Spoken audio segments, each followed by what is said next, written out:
Hello friends, welcome back to my YouTube channel R Singh educator पे आपका स्वागत है तहे दिल से। आपके लिए आज मैं अगला पार्ट लेकर के आया हूँ एक्टिव एंड पैसिव वॉइस का। कुछ दिन से नहीं ला पाया क्योंकि मुझे थोड़ा सा सर्दी ज़ुकाम हुआ था, तो उस वजह से मेरी आवाज़ जो थी वो बिल्कुल ख़राब हो गई थी। मैं इंतज़ार कर रहा था बस थोड़ा आवाज़ रिकवर होने का, तो आज थोड़ी रिकवर हुई है और रिकवर होते ही मैं आपके पास ये वीडियो लेकर के हाजिर हूँ, एक्टिव एंड पैसिव वॉइस का सेकंड पार्ट। तो आज हम पढ़ेंगे पैसिव वॉइस जो होते हैं उसका इंटरोगेटिव सेंटेंसेस। इंटरोगेटिव सेंटेंसेस जो हैं हमारे, उसमें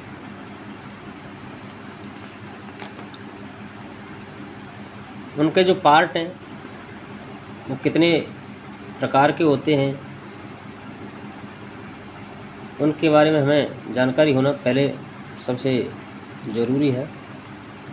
तो ये दो प्रकार के होते हैं बेसिकली।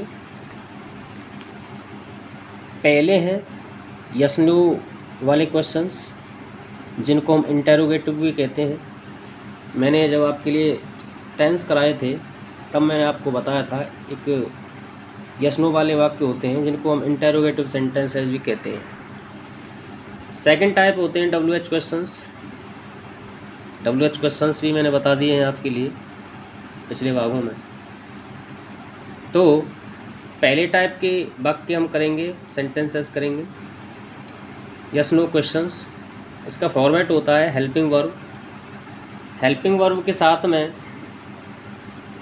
ऑब्जेक्ट आता है और ऑब्जेक्ट के बाद वर्ब की थर्ड फॉर्म और बाई सब्जेक्ट। ये जो हमारा पहला फॉर्मेट था वही काम करता है, लेकिन बस हेल्पिंग वर्ब बाहर निकाल लेते हैं तो पैसिव बन जाता है, सॉरी इंटरोगेटिव पैसिव बन जाता है। जैसे एग्जांपल के लिए दे रखा है इज अयांस मैपिंग द बिल्डिंग।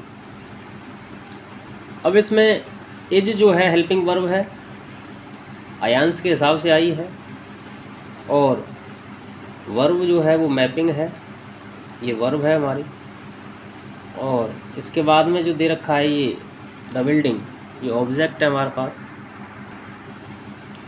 तो इसकी जब हम पैसिव बनाएंगे तो ये हमारे पास ऑब्जेक्ट है, अयांस जो है हमारे पास सब्जेक्ट है, सब्जेक्ट का रोल कर रहा है। तो हमारा जब पैसिव बनाएंगे तो उसमें जो हेल्पिंग वर्ब यूज़ करेंगे तो वो हेल्पिंग वर्ब हमारी ऑब्जेक्ट के हिसाब से होगी, और ऑब्जेक्ट हमारा द बिल्डिंग है और बिल्डिंग सिंगल है। सिंगल के लिए हम इस यूज़ में लेंगे दोबारा से। तो सबसे पहले हमें हेल्पिंग वर्ब चाहिए, तो हेल्पिंग वर्ब के रूप में हमने इस काम में लिया। उसके बाद ऑब्जेक्ट चाहिए हमें, तो ऑब्जेक्ट हमारा बिल्डिंग आ गया।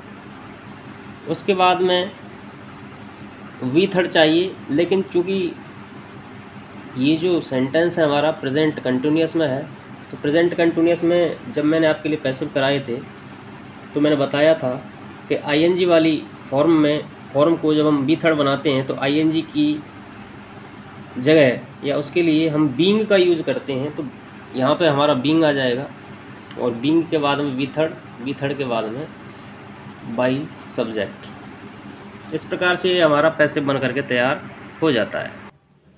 इससे अगला है, जैसे दे रखा है did he write a letter. तो डिड यहाँ पे हेल्पिंग वर्ब है, ही सिंगुलर है, और डिड के लिए तो सिंगुलर और प्लूरल एक जैसे ही होते हैं। उसके बाद में वर्ब दे रखी है, ये वर्ब है हमारे पास, और ये ए लेटर जो है वो ऑब्जेक्ट है। जब हम इसका पैसिव करेंगे, क्योंकि ये पास्ट इंडेफिनिट टेंस है, डिड से इसका निर्माण हुआ है, तो पास्ट इंडेफिनिट के लिए हम पास्ट कंटिन्यूअस की सहायक क्रिया या हेल्पिंग वर्ब काम में लेते हैं। तो डिड को हम पास्ट कंटिन्यूअस के हिसाब से वाज में चेंज कर देंगे, वॉज। तो वॉज वॉज क्यों लगाया? क्योंकि लेटर जो है वो सिंगुलर है, तो ए लेटर सिंगुलर है, तो सिंगुलर के हिसाब से वॉज ए लेटर, उसके बाद में we third written by him. तो इस प्रकार से हमारा ये सेंटेंस बन गया। ऐसे ही एक और देखते हैं, जैसे ये डज लग रहा है, तो डज में प्रेजेंट इंडेफिनिट टेंस है, तो प्रेजेंट इंडेफिनिट के हिसाब से प्रेजेंट कंटिन्यूअस की हमें सहायक क्रिया चाहिए, हेल्पिंग वर्ब चाहिए। इसमें ए पेन जो है वो ऑब्जेक्ट है, ए पेन ऑब्जेक्ट है, और नीड जो है इसमें वर्ब है। तो डज को चेंज करेंगे हम इज में, ये इज में चेंज हो जाएगा। उसके बाद में ऑब्जेक्ट को लाएंगे ए पेन के बाद में वर्ब लगाएंगे वी थर्ड, तो नीड की थर्ड फॉर्म हो जाएगी नीडेड, उसके बाद में बाई और ही का हो जाएगा हिम, चूँकि ही जो है वो ऑब्जेक्ट का प्लेस ले रहा है, तो ऑब्जेक्टिव फॉर्म में ही आएगा ये। इस तरीके से हमारे ये सेंटेंसेस बनते हैं। ऐसे ही मॉडल्स अगर आ जाएं, तो मॉडल्स में जैसे दे रखा है मे ही क्रॉस द रिवर, तो द रिवर जो है इसमें ऑब्जेक्ट हो गया अपना, और उसके बाद में क्रॉस जो है वो वर्ब है, और मे जो है वो हेल्पिंग वर्ब का कार्य कर रही है। यहाँ पे मॉडल है हालांकि, लेकिन अभी फ़िलहाल में ये हेल्पिंग वर्ब का कार्य कर रही है, तो ये हेल्पिंग वर्ब है हमारे पास। तो द रिवर जो है वो सिंगुलर है, इस पे भी मॉडल्स पे भी सिंगुलर और प्लूरल का कोई इनका इफ़ेक्ट नहीं पड़ता है। तो इसमें देखेंगे सबसे पहले मे दे रखा है तो मे ही रहेगा, उसके बाद में ऑब्जेक्ट ले आएंगे द रिवर, और इनको बनाने के लिए बी का यूज़ करते हैं। मॉडल्स के बाद बी आता है तो बी, उसके बाद में क्रॉस की थर्ड फॉर्म आ जाएगी क्रॉस्ड, और बाई सब्जेक्ट यानी कि ऑब्जेक्टिव फॉर्म। इस प्रकार से हमारे ये जो इंटेरोगेटिव के यस नो वाले क्वेश्चंस हैं ये कंप्लीट होते हैं। इसके बाद हम देखेंगे WH क्वेश्चंस। WH क्वेश्चंस में अगर हम देखें तो इसका फॉर्मेट होता है WH वर्ड, उसके बाद में हेल्पिंग वर्ब और ऑब्जेक्ट, उसके बाद में वी थर्ड और बाई सब्जेक्ट। होते तो ये सिमिलर हैं, यस नो वाले सेंटेंस है जो कि सिमिलर ही है। जो पैटर्न यहाँ पे दिया है मैंने वही पैटर्न यहाँ पे भी दिया है, यहाँ पे भी दिया है मैंने, बस इसमें बढ़ा है तो बस WH वर्ड। तो WH वर्ड को बढ़ाना है, बाकी का सेम पैटर्न वही रहना है जो यस नो वाली सेंटेंसेज में रहा है, तो इसमें कोई ज़्यादा अंतर नहीं है। अब इसके एग्जाम्पल अगर हम लेकर के चलें तो पहला एग्जाम्पल है जैसे वाई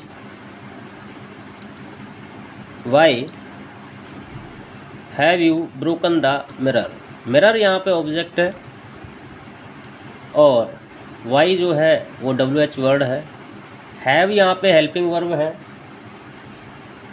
यू यहाँ पे सब्जेक्ट है, और ब्रोकन यहाँ पे जो है वो आपकी मेन वर्ब है या वर्ब है।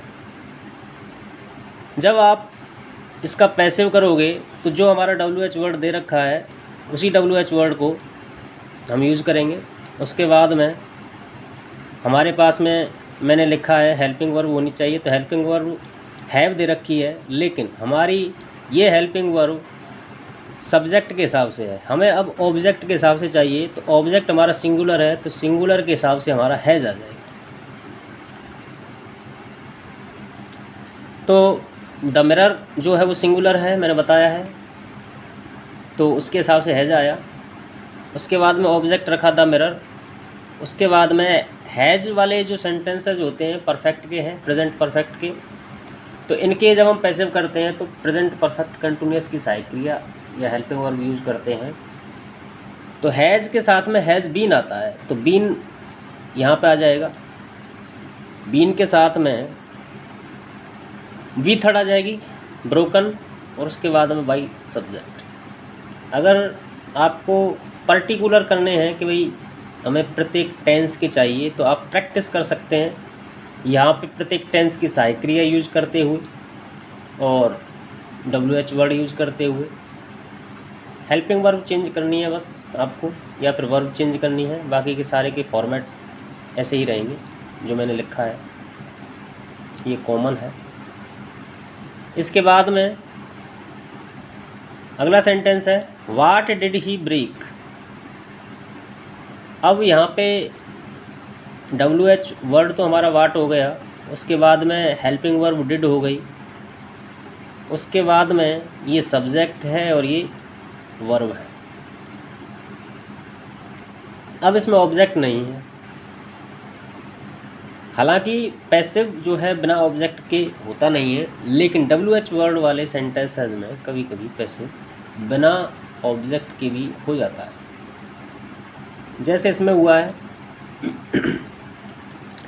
तो WH वर्ड वाट दे रखा है, वॉट तो वॉट का वॉट ही आ जाएगा। उसके बाद में जो डिड है, डिड का वाज वर्ब में हो जाएगा चेंज, चूँकि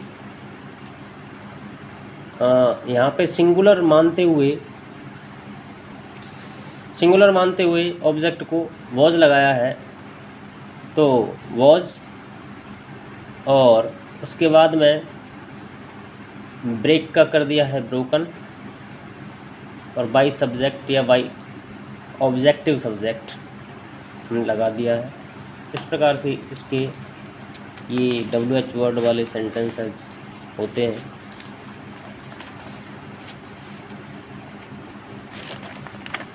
थोड़ा सा अट्रैक्टिव बनाने की कोशिश की है बाद में, पहले तो जैसे दिमाग में आता गया लिखता गया। तो इसके बाद में हम देखेंगे, जैसे ये सेंटेंस है हमारे पास में when do they send the parcel.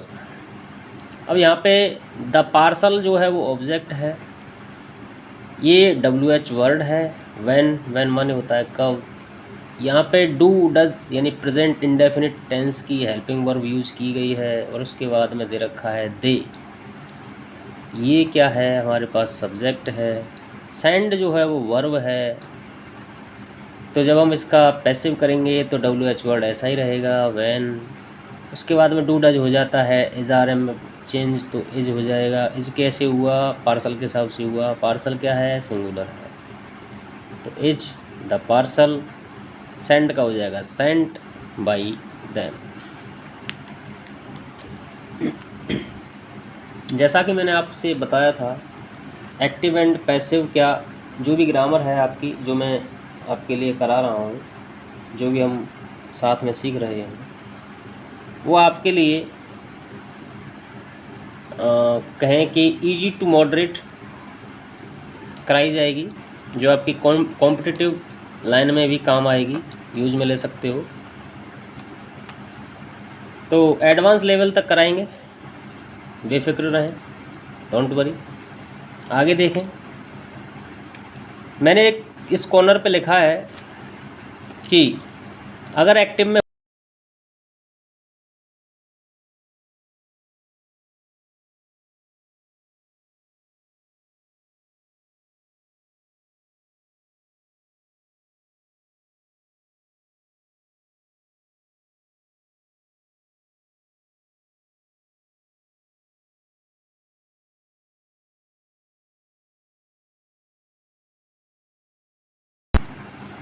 ये वर्ब है और ये जो है WH वर्ड है, तो हु का हो जाएगा बाई हुम। सॉल्व्ड ये सेकंड फॉर्म है, तो सेकंड फॉर्म को के हिसाब से ये पास्ट इंडेफिनिट है, तो पास्ट कंटिन्यूअस की हेल्पिंग वर्ब वॉज वर्ब आएगी। प्रॉब्लम सिंगुलर है तो वॉज, उसके बाद में दैट प्रॉब्लम, उसके बाद में आ जाएगा सॉल्व्ड। ऐसे ही नेक्स्ट है हु रोट द रामायण। तो हु का हो जाएगा बाई हुम, और रोट सेकंड फॉर्म है तो इसका हो जाएगा वॉच, हेल्पिंग वर्ब के रूप में वॉच। वॉच के बाद में द रामायण, और रोट की तीसरी फॉर्म हो जाएगी रिटर्न। ऐसे ही whom हैज़ ही अब्यूज्ड, तो इसको जब हम बनाएंगे तो whom का हो जाएगा who, चूँकि मैं पहले ही बता चुका हूँ। उसके बाद में हैज़ के साथ में आ जाएगा बीन, और अब्यूज्ड बाई हिम।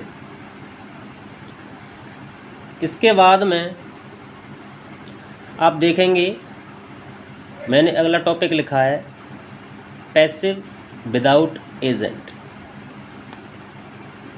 अब इसमें कुछ एग्जांपल्स दिए हैं, जैसे people speak English all over the world. अब इसमें पीपल जो है वो सब्जेक्ट है, स्पीक वर्ब है, और इंग्लिश जो है वो ऑब्जेक्ट है। जब हम इसको पैसिव करेंगे तो इंग्लिश को लाएंगे सबसे पहले, उसके बाद में इंग्लिश देखेंगे तो सिंगुलर है। ये जो हमारा सेंटेंस है वो प्रेजेंट इंडेफिनिट का है। स्पीक लिखा है, फर्स्ट फॉर्म लिखी हुई है, तो इंग्लिश के हिसाब से इज आएगा। उसके बाद इंग्लिश इज, स्पीक का थर्ड फॉर्म हो जाएगा स्पोकन, और बाकी का जो लिखा है ऑल ओवर द वर्ल्ड वो हो जाएगा। ये पीपल जो है ये ऐसा एजेंट है जो कंपलसरी नहीं है। जब हमने ये कह दिया कि इंग्लिश जो है वो पूरे संसार में बोली जाती है, तो यहाँ पे इसकी कोई आवश्यकता नहीं रह जाती लगाने की। इस वजह से इनको कहते हैं पैसिव विदाउट एजेंट। ऐसे ही नेक्स्ट सेंटेंस है पुलिस अरेस्टेड द थीव्स। अब यहाँ पे द थीव्स जो है वो ऑब्जेक्ट है, और अरेस्टेड V2 है। V2 है, इसके हिसाब से वॉज या वर में से आएगा। थीव्स प्लूरल है, प्लूरल के हिसाब से वर आया, और अरेस्ट का हो जाएगा, अरेस्टेड का तो अरेस्टेड ही रहेगा, ये V3 हो गई यहाँ पे। अब इसका जो मीनिंग है वो निकलता है द थीव्स वर अरेस्टेड, चोरों को गिरफ्तार किया गया। अब गिरफ्तार करने का काम जो है वो पुलिस करती है, ये यूनिवर्सल है। तो या फिर कोई भी जो फोर्सेस हैं वही करती हैं गिरफ्तार करने का काम, तो इसकी कोई ज़्यादा ज़रूरत नहीं रह जाती बताने के लिए कि किसने गिरफ्तार किया। ऐसे ही रॉबर्स लूटेड द शॉप, तो शॉप यहाँ पे ऑब्जेक्ट है तो ऑब्जेक्ट को रखा द शॉप। लूटेड V2 है, V2 तो इसके हिसाब से वॉज आ गया, शॉप सिंगुलर है तो वॉज। इसके बाद में लूटेड, दुकान लूट ली गई थी, तो लूट ली गई थी तो लुटेरों ने लूटी होगी, शरीफ इंसान तो लूटेगा ही नहीं बेचारे। इस हिसाब से इसका भी कोई इम्पोर्टेंस नहीं रह जाता। इस प्रकार से ये हमारे कुछ विदाउट एजेंट पैसिव हैं। इनको पहचानने के लिए कौन से एजेंट हैं ऐसे जिनको हम नहीं लगा सकते या कंपलसरी नहीं है लगाना, तो इनको पहचानने के लिए बस इतना है, प्रैक्टिकली हमको देखना होगा कि कौन से ऐसे एजेंट्स हैं जो हमको ज़्यादा कंपलसरी नहीं है, जिनको लगा नहीं सकते हैं या लगाना ज़्यादा ज़रूरी नहीं है। इसके बाद में आगे देखेंगे इम्पेरेटिव सेंटेंसेस। इम्पेरेटिव सेंटेंसेस ऐसे सेंटेंसेस होते हैं जिनमें आदेश या ऑर्डर दिया जाता है, प्रार्थना यानी रिक्वेस्ट की जाती है, सलाह यानी एडवाइस या सजेशन दिया जाता है। तो इस प्रकार के सेंटेंसेस में जो होता है इसका फॉर्मेट होता है लेट, उसके बाद में ऑब्जेक्ट, उसके बाद में बी, और उसके बाद में V3। अब देखिए सबसे पहले हम देखेंगे ऑर्डर या कमांड वाले जो सेंटेंसेस हैं वो, जैसे शट द विंडो, विंडो को बंद कर दो, खिड़की को बंद कर दो। अब ये ऑर्डर है या कमांड है, तो इसके लिए सबसे पहले हमने लगाया लेट के बाद में लगाएंगे ऑब्जेक्ट। तो द विंडो, विंडो जो है द विंडो हमारा ऑब्जेक्ट है, तो द विंडो लगा लिया, ये ऑब्जेक्ट है। और शट जो है वो शट माने बंद करना, ये हो गई हमारी वर्ब प्लस ऑब्जेक्ट वाले वाक्य कहलाते हैं। तो लेट के बाद में द विंडो ऑब्जेक्ट लिख लिया, उसके बाद में हम लगाएंगे बी, और बी के बाद में लिखेंगे वर्ब की थर्ड फॉर्म। तो शट की तीनों फॉर्म एक जैसी होती हैं, इस वजह से ये शट ही लिखा है। ऐसे ही bring a glass of water, तो अ ग्लास ऑफ वाटर जो है वो ऑब्जेक्ट है और ब्रिंग जो है हमारी ये वर्ब है। जब हम इसको पैसिव करेंगे तो लेट, उसके बाद में अ ग्लास ऑफ वाटर, उसके बाद में बी, उसके बाद में वी थर्ड आएगी, तो ब्रिंग ब्रॉट आ जाए। ऐसे स्विच ऑफ द लाइट्स या लाइट, तो द लाइट जो है वो यहाँ पे ऑब्जेक्ट है और स्विच ऑफ जो है वो वर्ब है। तो let the light be switched off. इस प्रकार से हमारे ये ऑर्डर या कमांड वाले हो जाते हैं। इसके ही जैसा एक और है, जैसे मैंने इसमें अन्य में लिखा है यू आर ऑर्डर्ड टू, इससे हम बनाएंगे उसको, ये फॉर्मेट है। और उसके बाद में आ जाता है वी फर्स्ट प्लस ऑब्जेक्ट जो यहाँ पे दे रखा है, ऐसे कि ऐसा उसको हम लिख देंगे, लेकिन उससे पहले लगा देंगे यू आर ऑर्डर्ड टू। जैसे gate out of this office, तो गेट आउट जो है यहाँ पे वर्ब है, ऑफ दिस ऑफिस जो है वो ऑब्जेक्ट है। तो you are ordered to get out of this office, ऐसे कैसा बन जाता है। ये कुछ ही वाक्य होते हैं ऐसे, बाकी के तो ऊपर जैसे ही बनते हैं। अगला है जैसे रिक्वेस्ट है, तो रिक्वेस्ट के लिए जो वाक्य दे रखा है उसमें अगर प्लीज़ या काइंडली लगा है तो उनको तो हम देते हैं हटा, जैसे मैंने इसमें से सब में से हटा रखा है। और उसके बावजूद जो बच रहा है उसमें ये है हमारी वर्ब और ये है हमारा ऑब्जेक्ट। तो ये फर्स्ट फॉर्म में होती है, ऑब्जेक्ट होता है। तो यू आर रिक्वेस्टेड टू, ये लगाने के बाद में जो हमारा रखा है वो ऐसे कि वैसा रखा रहता है। You are requested to open the door, ये हो जाता है। ऐसे ही अगर प्लीज़ जो है वो लास्ट में लगा है तो टेक दिस सीट प्लीज़, तो you are requested to take this seat.